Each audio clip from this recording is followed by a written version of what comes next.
বাঁচাও বাঁচাও করে চিৎকার করলেও কিছু করা যাবে না। হাত জোর করে সবার কাছে বলছি, আকুতি মিনতি করছি, প্লিজ সবাই একটু সাবধান থাকুন। অসাবধানতার কারণে যে কোনো সময় যে কোনো বিপদ হয়ে যেতে পারে। কোথায় কীভাবে লেগে যাবে কী হবে কেউ বলতে পারে না। আজকে আমরা সব বন্ধুরা মিলে ঘুরতে গিয়েছিলাম, তারপরে দেখুন কি হলো। এরকমটা হবে আমি জীবনে ভাবিনি। তো হে গাইস, সবাই কেমন আছে? আশা করছি সবাই খুব ভালো আছে। আজকে আমরা সবাই মিলে কোথায় যাচ্ছি জানো? দীঘাতে, মানে গরিবের দীঘাতে। তো কে কে যাচ্ছি? পেছনে যাচ্ছি জিৎ পুলিশের গাড়ি নিয়ে, এখানে যাচ্ছে অরিজিৎ, অর্ক, আর ওই পেছনে আছে শুভ। তো চলো গরিবের দীঘায় যাওয়া যায়, দেখি কি। তো গাইস আমি বলতে বলতে বাইক উঠে বললাম। এই ভাইয়ের বাইক উঠেছি। আমার বাড়ির থেকে কিছুক্ষণ দূরত্বে এই জায়গাটা। তো বিশ্বাস করুন আমি ব্লগটা শুরু করেছিলাম খুব সুন্দরভাবে, কিন্তু শেষটা এভাবে করতে হবে আমি এখনও ভাবতে পারিনি। তো ওখানে গিয়েই দেখলাম যে অনেকগুলো পাখি একটা জায়গায় রয়েছে, পাখিগুলোকে একবার একটু দেখলাম। তারপরে ওখানে গিয়ে টিকিট কাটতে হয়।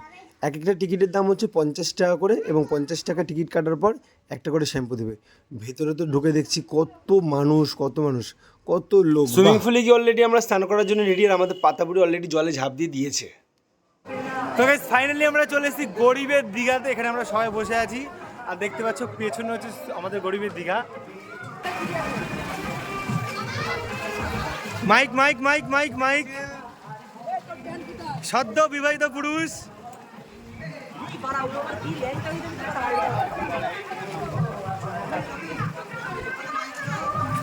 দীঘাতে স্নান করতে এসে আমি কেলেই গেছিলাম, হালকা কেলেই গিয়ে শুয়ে পড়েছি। নতুন একটা ভাই পেয়েছি, বেতাই বাড়ি। Hello hello. তো গাইস আমরা আজকে একটা জিনিস করতে যাচ্ছি। জিনিসটা হচ্ছে আমরা এখন পাহাড় উঠবো এবং পাহাড় থেকে দীঘাতে লাফ মারবো। তো তোমরা আমরা বেশি এক্সাইটেড। তো চলো তো এখানটাতে আসলে পরে অনেক রকম জায়গা আছে যেখান থেকে উঁচু দিকে লাফ মারা যায়। এখানে জলের গভীরতাটা অনেকটা বেশি। এই হচ্ছে সেই সময়টা, যেই সময়টা ভাবলে আমার গা কাটা দিয়ে উঠছে। তো যাই হোক আমরা 4 জন উঠে পড়লাম। পাশে দেখুন আমাদের ওই বাচ্চা ছেলেটা আছে। কি বলবো, মানে আমি তো জীবনে এখান থেকে লাফ কোনোদিন মারিনি, আজকে সাহসের সাথে মারার চেষ্টা করছি। তো সবাই 1 2 3 বলে লাফ মারবো বলতে বলতে অলরেডি লাফ মেরে দিল। তো আমি তো মেরে দিলাম, কিন্তু ও যে লাফ মারবে ও তো সাঁতার জানে না, ও তো ভয় পাচ্ছে। যাই হোক ওকে অনেক রকমভাবে বোঝালাম যে তুই মানে লাফ মার, আমরা আছি, আমরা তোকে ধরবো। কিন্তু ও প্রচণ্ড ভয় পাচ্ছিল, মানে এখনও বুঝতে পারিনি যে এরকম ঘটনাটা ঘটে যাবে। তো যাই হোক ওকে অনেকক্ষণ করে রাজি করানোর পর ও নাকে হাত দিয়ে সাহস করে একটা ঝাঁপ মেরেই দিল। এই হচ্ছে সেই ঝাঁপ মারা। তারপর অনেকে রিলস করে না, কায়দা করে এক এক করে নামে। তো আমরা এইভাবে রিলস করলাম একটু কায়দা করে।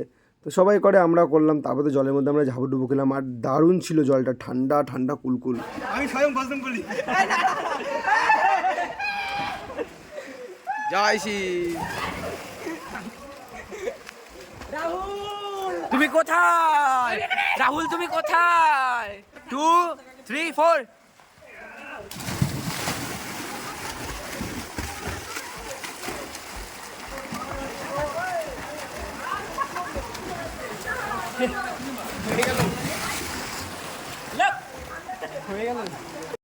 তো আমাদের সুইমিং পুলে স্নান করা কমপ্লিট, এখন আমরা বাড়ির দিকে যাচ্ছি। চলো যাওয়া যাক। ফাইনালি আমরা দীঘাতে চান করে এখন আমরা বাড়ি যাচ্ছি। বলো কেমন লাগলো চান করে? হেভি। এই কেমন লাগলো চান করে জিৎ? হ্যাঁ সেই তো ব্লগটা এখানে শেষ করছি। ভালো লাগলে সবাই লাইক কমেন্ট শেয়ার করো। কিন্তু একটা বড় বিপদের কথা বলা হয়েছিল, সেই বড় বিপদটা হচ্ছে এটা, যে আপনারা সবাই মিলে ঘুরতে যান কিন্তু খুব সাবধানে থাকবেন, অত উঁচু থেকে লাফ মারবেন না, যে কোনো সময় বিপদ হতে পারে। এটাই বোঝানোর চেষ্টা করছিলাম।